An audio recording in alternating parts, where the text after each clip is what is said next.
Pig and Whistle Tales from Azeroth. As always, here at the Pig and Whistle Inn in Stormwind, I go through a variety of subjects with regards to World of Warcraft. So grab a bottle or a pint, sit back and enjoy. This midweek episode, we will be going over what Season of Discovery actually has to offer. So, for those that don't know, Season of Discovery is a variation of World of Warcraft, of classic World of Warcraft, and it's bringing in loads of different features from other WoWs and stuff that is not in any World of Warcraft at all.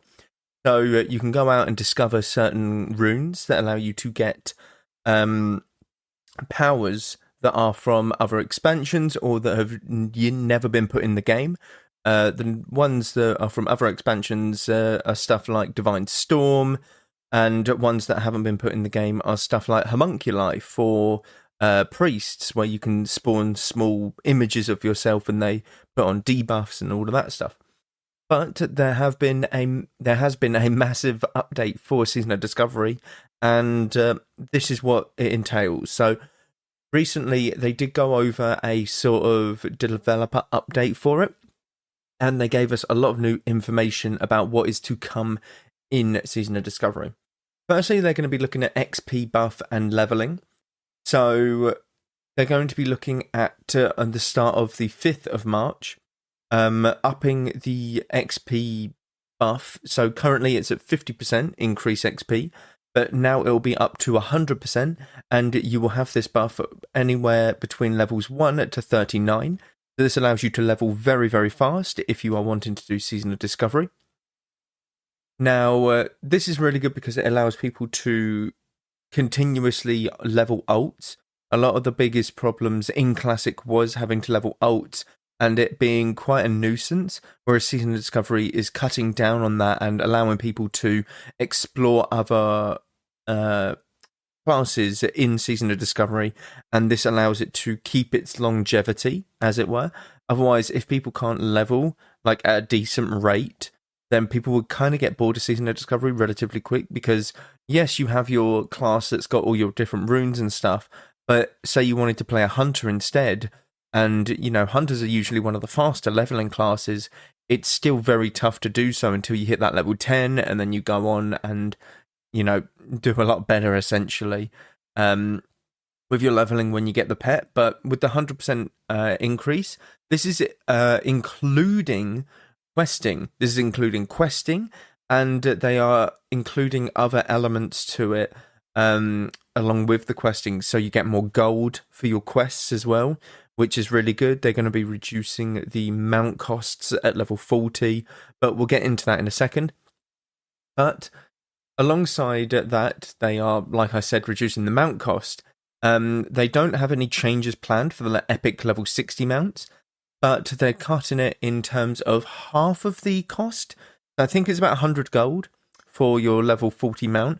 I think it's now going to be about 50 gold, which is really, really good because it allows people to not have to just work for gold in Season of Discovery. They can go out and play the game, as it were, and enjoy it a lot more so.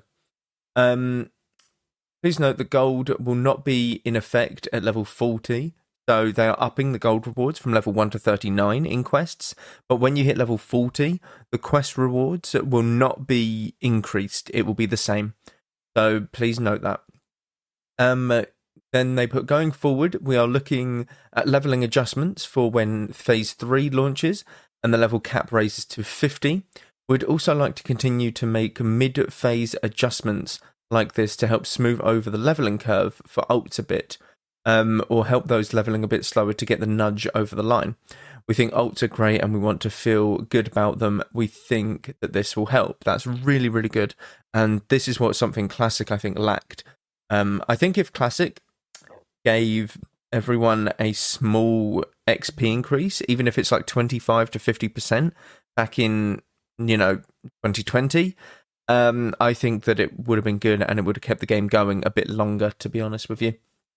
Now, raid size is changing at level 60. So recently a hot topic of debate is the raid size at level 60, and we've been watching the commentary on this closely. To help quell confusion, here's a look at exactly what is to expect in the next few phases in terms of raid size.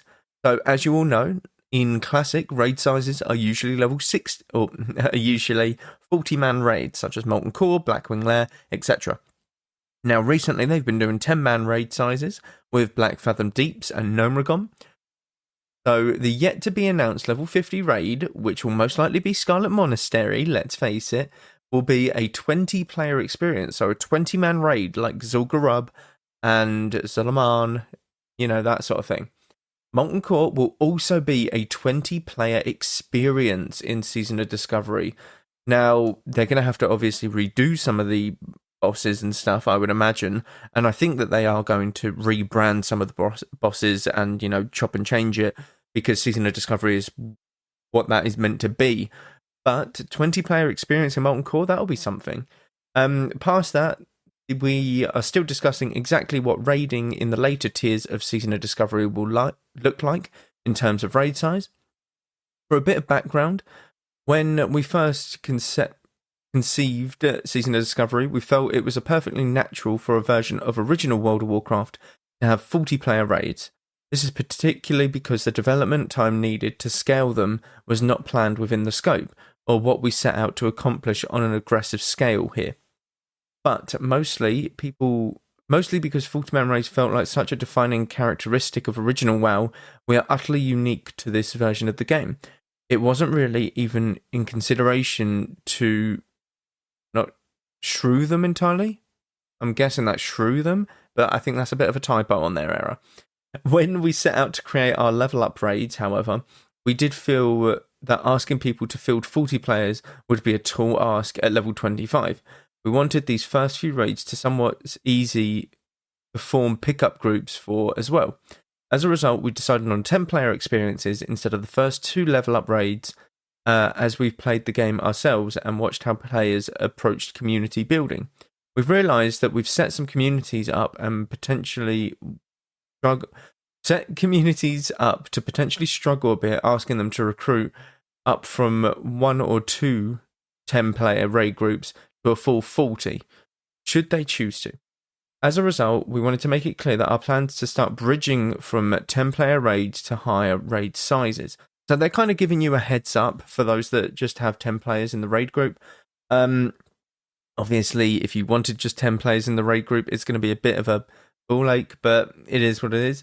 While overhauling all 40-player raids down to 20 would be theoretically possible, this may be prohibitively difficult and detract significantly from the other features and content we have planned to implement in the post-60 Season of Discovery. We're doing some investigation now to help us understand what would be needed and what framework of the original WoW data can support in the regard. There are some features that just cannot currently exist in original WoW as well, such as flex raiding, so we are constrained in exactly what we are able to do here. Molten Core is definitely unique here in that it is simple enough mathematically or mechanically and under the hood that it would be relatively easy to par down from 20-player experience. That's good. The simpler raids are obviously going to be a bit easier. If you're looking at Thaddeus or Naxxramas, or not Thaddeus, the 4 horsemen, what you would do is you would rotate healers in and out. Now, what this means is you'd have 8 healers on horsemen, and every mark you get, 1 healer would move to the next boss. So with 40 players, are you going to bring, or with 20 players, you're not going to bring 8 healers, are you, and 4 tanks, but you need 8 tanks as well, because you needed 2 tanks on each boss. So when one tank gets 3 marks, the other tank comes and tanks it, that kind of deal. So yeah, them sort of fights will be a bit difficult, but Molten Core I can understand being a bit simpler. Itemization changes at level 60. They're basically rehauling a lot of the things here, and they're going to be looking at the off specs, such as Feral Druid, probably Shadow Priest, maybe Athlock, that kind of deal, where you're going to be doing a lot better, essentially, and these itemization changes will help you with that. I mean, they've already started implementing that with the Foe Reaver. No, not the Foe Reaver, the Proud Pummeler from Gnomragon for Feral Druids, as it is your best in slot weapon, and you don't have to farm them anymore. It is simply just you need 1 and you're good to go, which is really, really good. So This is very good, actually. Season of Discovery has exceeded what I thought it would be. Definitely so. I think everyone's enjoying it, which is good. I think the buff is really good. I've seen not many people crying about it. I think people are realizing that this is a sandbox kind of game mode rather than World of Warcraft. Now, it is still WoW, obviously, but they're taking a lot of elements from other WoWs and putting it all in one. And I think that it's very good. It's actually standing the test of time relatively well. Season of Discovery came out in late-ish 2023, if I'm not mistaken, and I think it's done really well so far. The end game will be what's interesting, because I would love to see them release like Naxxramas and, Blackwing Lair, Anchorage, as well as like Karazhan Crypts that they are maybe looking at, just maybe looking at. So I think it will be really good. I think it's definitely something that is slept on at the moment, especially by me.